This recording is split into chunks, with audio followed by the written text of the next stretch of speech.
takes d4. And here I got a little bit curious, I must tell you. And I decided not to take back on d4 and instead play knight takes g4. So I have sacrificed a ton of material, and my intention is to go queen h4 check and attack the king. If my opponent plays fg, which is the best move, it's to call my bluff and try to run away. I was intending queen g5, maybe I was intending rook here or rook here, and Stockfish can defend this position against me.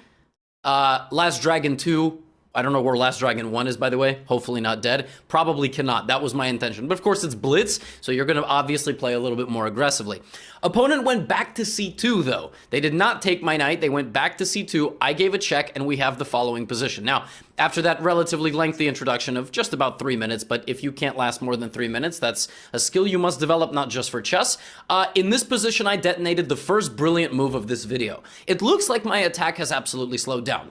I have to basically bail out at this point. I have to take the bishop, maybe find another way in. But here, and you're more than welcome to pause before I tell you the answer, the move is rook takes f3. You always need to look for things that are only guarded by the king, because oftentimes the king has to be the defender and walk out into the open. Rook f3 is a shocking move. The eval goes from a +1 to -5 in one go. Now, obviously, when you get faced with a move like this, you probably have to take it, because what else do you do, right? I mean, if you just let me hang out here, I'm going to crush you. So my opponent takes, and that allows my rook to come in, and we have the same position, but there's no f-pawn, which allows the next brilliant move, rook f2. 2 rooks sacrifice right next to the king's face, and the king's defenses are shredded. If you take on f2, it's takes, it's king here, it's e4. And knight here, it's mate.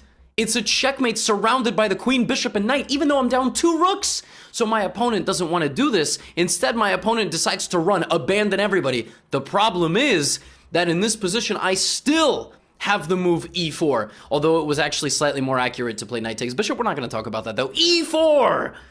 Knight e4, and I hunt the king out into the open. c5 check.